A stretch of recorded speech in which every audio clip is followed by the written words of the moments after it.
ગઈકાલે કાલે કાપોદ્રા પોલીસ સ્ટેશનમાં ફરજ ઉપર હાજર હતા. તે દરમિયાન આશરે બપોરના સમયે એક અરજદાર ઉમેશભાઈ પટેલ જનતાનગરમાં ગાયત્રી સોસાયટીની બાજુમાં જે રહે છે તે અમને મળવા આવેલ અને અમારી સમક્ષ પોતાની આપવીતી જણાવેલ કે પોતે વ્યાજના ચક્કરમાં ફસાયેલ છે, જેથી તેની રજૂઆત સાંભળી.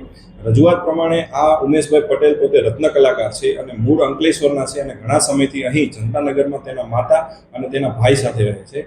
પોતે પોતાની આપવીતીમાં એવું જણાવેલું કે આજથી 6 મહિના પહેલાં પોતે ખૂબ જ બીમાર હોય, ડાયાબિટીસના પેશન્ટ હોય અને શારીરિક રીતે થોડાક અશક્ત હોય, જેની દવા માટે તેણે જે તે વખતે જે કારખાનામાં કામ કરતા હતા ત્યાંથી 20,000 રૂપિયા જેવી રકમ ઉપાડ પેટે લીધેલી અને એ ઉપાડ પરત કરવા માટે તેણે કમલેશ મારવાડી નામના એક વ્યક્તિને ગાયત્રી સોસાયટીમાં એનો પરિચય હતો, તેની પાસેથી 20% વ્યાજના સ્વરૂપમાં 20,000 રૂપિયાની રકમ આજથી 6 મહિના પહેલાં લીધેલી.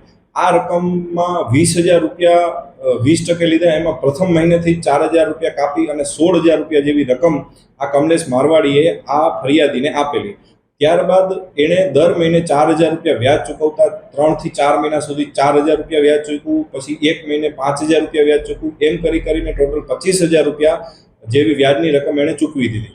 ત્યારબાદ આ રત્ન કલાકાર ઉમેશભાઈને 2 મહિનાથી કામ ન હોય, પોતે શારીરિક રીતે બીમાર રહેતા હોય, જેથી કામ કરી શકે એવી હાલતમાં ન હોય, જેથી ઘરે હોય, તેથી આ વ્યક્તિ વારંવાર આ કમલેશ મારવાડી વારંવાર તેની ઉઘરાણી કરતા હોય અને ઉઘરાણી કરવા સમયે 2 થી 3 વાર એને માર પણ મારવામાં આવેલો. અને આજથી 3 દિવસ પહેલાં આ કમલેશ મારવાડી એના ઘરે જઈ અને ઘરે જઈને એના માતા અથવા ભાઈ અને આ રત્ન કલાકાર ઉમેશભાઈને ખૂબ ધમકાવેલ, જેથી આ રત્ન કલાકાર ઉમેશભાઈ પોતે 3 દિવસ પહેલાં ઘર બહાર છોડી અને જતા રહેલા અને સતત ટેન્શનમાં પોતે એક તો શારીરિક રીતે અશક્ત, ડાયાબિટીસના પેશન્ટ અને ખૂબ જ અશક્ત રીતે જતા રહેલા અને ખૂબ ખરાબ વિચાર આવતા આત્મહત્યા સુધીના વિચારો પોતાને આવેલા, કેમ કે એક સાઈડ પોતાની શારીરિક તકલીફ અને બીજી સાઈડ આ વ્યાજનું જે ખૂબ જ ટોર્ચર થતું હતું તેના હિસાબે એને સતત સુસાઇડ કરવાના વિચારો આવી રહ્યા હતા. એ દરમિયાન આ જે પોલીસ કમિશનર શ્રી સુરત શહેરનો અભિગમ છે કે એક મોકો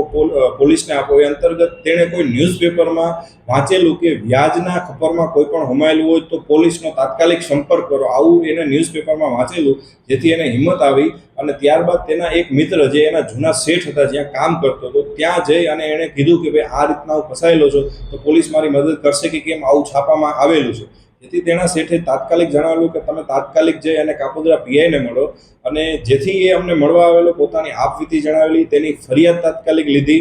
ત્યારબાદ 1-2 દિવસથી પોતે જમેલા પણ ન હોય એવું માલુમ પડતું, તેથી પોલીસ સ્ટેશને એને શાંતિથી જમાડ્યા, તેનું કાઉન્સિલિંગ કર્યું, ખૂબ જ રડતા હતા. એનું વ્યવસ્થિત સી ટીમ દ્વારા અમારા દ્વારા કાઉન્સિલિંગ કરવામાં આવેલું, તેના પરિવારના સભ્યોને બોલાવવામાં આવેલા અને આરોપીને પણ ગઈકાલે આ ગુનાના કામે ઝડપી આપવામાં આવેલ છે. અને ત્યારબાદ આ વ્યક્તિ થોડાક શારીરિક રીતે અશક્ત હોય, જેથી પોલીસના પરિચિત એક કારખાના દ્વારા બોલાવી અને આવતી જન્માષ્ટમી પછી એને એક કારખાને કામ પણ પોલીસ દ્વારા અપાવવામાં આવેલ છે. કાપોદ્રા પોલીસ સ્ટેશન તરફથી કાપોદ્રા વિસ્તારમાં રહેતા દરેક નાગરિકોને એક અપીલ પણ કરવામાં આવે છે કે કોઈ પણ વ્યક્તિ નાના મોટા વ્યાજના ચક્કરમાં ફસાયેલો હોય તો તાત્કાલિક પોલીસનો સંપર્ક કરો. પોલીસ દ્વારા આપની પૂરેપૂરી મદદ કરવામાં આવશે, જેની ખાતરી આપવામાં આવે છે. કોઈ પણ ખરાબ વિચારો આવે એ પહેલાં એક મોકો પોલીસને આપો, પોલીસ 100% તમારી મદદ આ બાબતે, વ્યાજની બાબતે 100% મદદ કરશે.